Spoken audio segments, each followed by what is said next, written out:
Hello everybody and welcome back to my channel. Today's video is going to be a Glam Valentine's inspired makeup look. So I wanted to play with some pinks and purples for this makeup look, and I also wanted to use this, the Huda Beauty Mauve Obsessions palette, so you'll be seeing me use this palette in this tutorial. I also got a lot of requests from you guys to do a hair tutorial. So I do curl my hair every single day with a straightener. So in today's video, I'm going to show you how I do my hair every day and how I achieve these soft curls. If you are new to my channel, welcome. Please make sure that you hit that subscribe button before you leave. And if you are already subscribed to my channel, please make sure you hit that little notification bell. That will make sure you get notified every time I upload a video. And now let's get into the video. If you want to see how I achieved this Valentine's Day inspired glam hair and makeup look, keep watching. So we're going to start with the hair today. So I've just washed, dried, and blow dried my hair, and this is what it looks like. And I'm going to start by putting a few wefts of extensions into my hair. These are 18-inch hair extensions, so they add a little bit of length on me, but I mostly wear them for volume. I do curl my hair every day, but I don't wear extensions every day. I only put them in for when I want to look a little more glam. You'll notice when I add these wefts that I just push the clip into my head in a circular motion. I find this helps me grab more hair in the clip so the extensions will stay a little bit better. The full set of extensions that I own is 4 wefts, but the most I'll wear is usually 2 at a time, one near the base of my neck and one around the middle of my head. Then I'm going to section off the front piece of my hair where my bangs are and do this part last. I do this so I can make sure my part is straight and the front pieces of my hair fall around my face in a way that I like. So I clip this section of my hair in a little bun on top of my head so it's out of the way, and I'll do it later. Now you'll also see that I have some serious kinks near the roots of my hair. That's because my hair is actually naturally curly. I've heat styled my hair so much that it blow dries straight, but it still grows in curly. So I take some time and straighten out those kinks before I get started on curling my hair. Then I will also add in some single strands to frame the front of my face. I'll usually put 4 in. I find that that helps balance out the longer hair in the back of my head from the wefts I put back there, and it also gives me a little more volume in the front.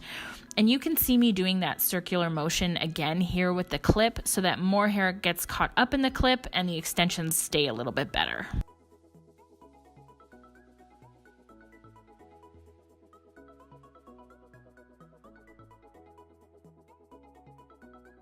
So now I'm going to start curling my hair with the flat iron. I always start with the bottom section first and work my way up my head. As you can see, I take a section of hair and clamp it with my flat iron, and then I twist the flat iron away from me a half turn. Then I pull the hair through kind of slowly, not applying too much pressure, and I end up with a nice curl. I also always reform the curl with my hand to make sure it's smooth and tight for when it cools down, because it's actually the cooling process that helps the hair to take its shape. So now these curls are really tight while they're gonna cool, but we will be relaxing them a little bit later, so don't get intimidated if you look like Shirley Temple at first.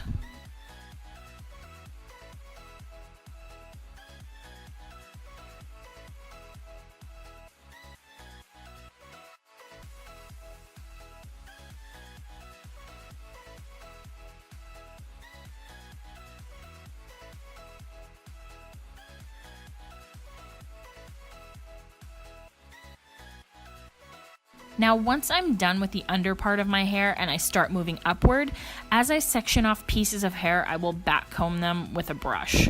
You guys, I do not recommend this. Back combing is seriously so bad for your hair and will cause so much breakage. I do it because I have tried every single spray, powder, cream, hair product out there to try to get more volume. But because I have super fine hair, those products just make my hair look greasy and weighted down. So back combing is the only thing that really works for me to achieve volume. But I try to do it really carefully, and if you can avoid it, please do. So I just continue this process of sectioning off the hair and teasing it at the root, working all the way up the side of my head until the whole side of my hair is curled.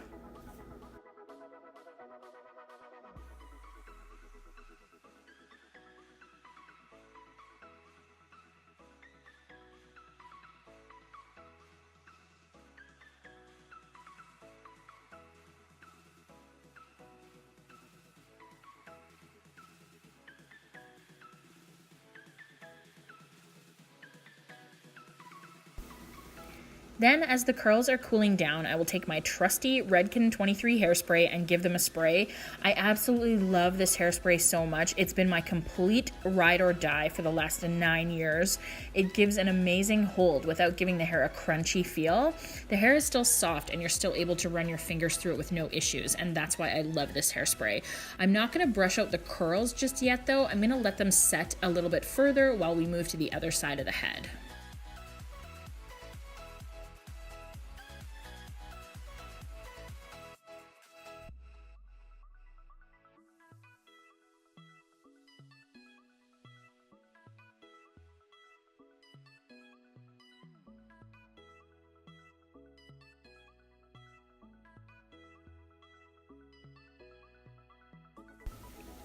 So the same process on the other side. Clamp the hair, turn the flat iron half a turn away from the head, and then when I get to the middle and top sections of my hair, I tease it at the root. Once all the curls are done, I give them all a spray.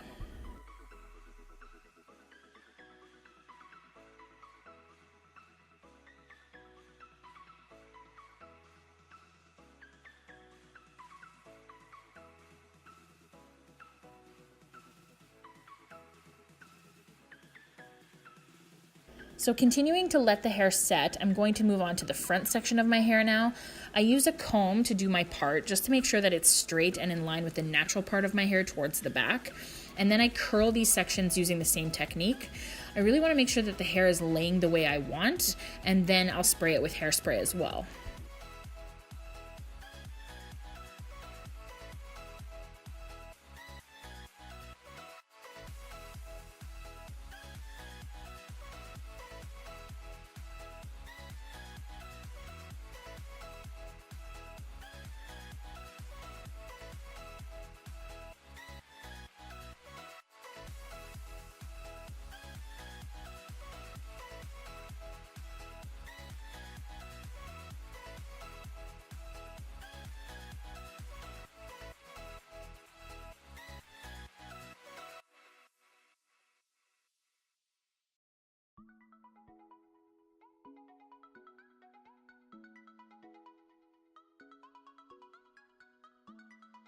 So now from all of that teasing, my hair is super frizzy on top and these curls look like linked sausages, so it's time to loosen everything up.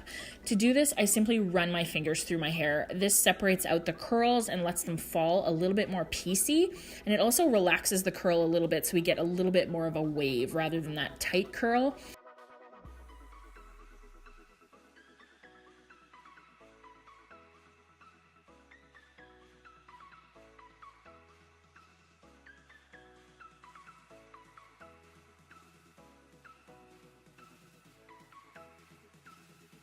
Then I take that same brush and just brush out the teasing on top a little bit so that it's smooth and you don't see any rat's nests or anything like that.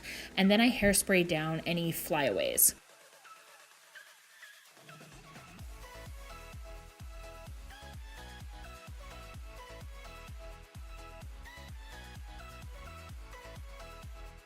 Then I give my strands just another light coat of hairspray and we're good to go.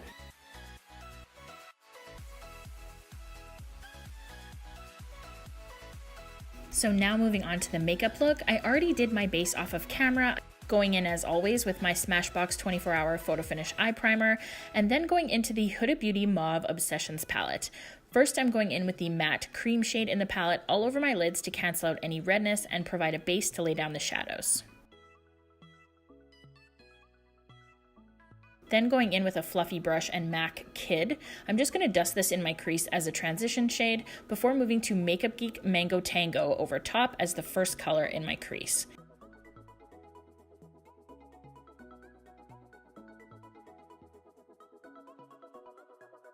Then going back to the mauve palette, I'm going to take this pretty dusty rose shade and darken up my crease. I'm not going as high with this shade as I did with Mango Tango. You'll see that as we layer on more matte shadows, the darker the shade, the closer to the lash line we are working. Then going in with Makeup Geek Bitten, I just love this shade. I'm going to work that mostly into the outer corner and drag it just a little bit through the crease, again keeping it very low, and also flicking and blending it onto the lid as well.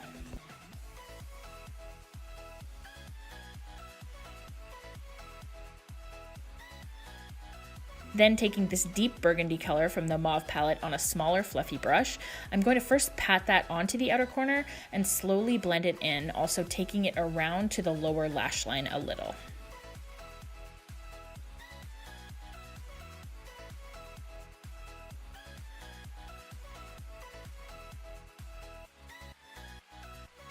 Then going in with this deep dark purple shade in the palette, doing the same thing and deepening up that outer corner and blending it out with a fluffy brush.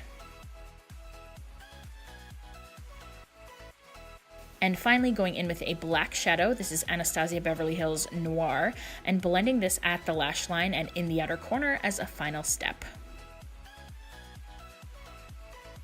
I'm going to use the deep purple shade in the Mauve palette and run this close to my lower lash line, and then using these colors from the palette to blend it out so that the lower lash line has the same colors as the lid. I was so tempted to go in with that shimmery pink shade, but since this is an all matte look, I'm going to go back in with that cream shade and brighten up the inner third of my lid a little bit and then blend it all out. Then highlighting my brow bone with a little bit of Shroom by MAC, and going into the inner corner with the yellow shade from this sleek Solstice highlighting palette, because even with a matte eye look, I need a beaming inner corner.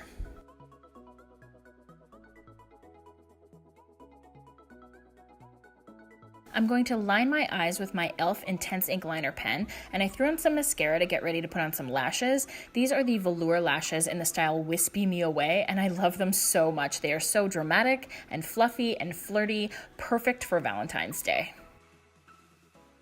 Now moving on to highlighter, I'm going to take these two shades, Kitty Cat and Forever Young from the Nicole Guerreiro palette, mix them together to highlight my cheeks.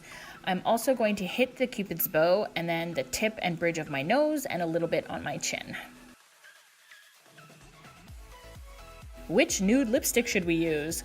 I swatched all 4 of these, and the one that I ended up picking was the Colourpop Ultra Satin Lip in the shade Alyssa.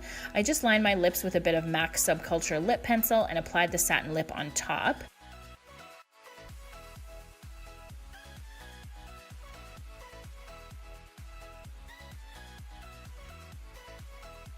And then to add a bit of shine, I used the Buxom lip gloss in White Russian over top of that. Finally, to set my makeup in place, I used Urban Decay All Nighter setting spray, and this look is complete.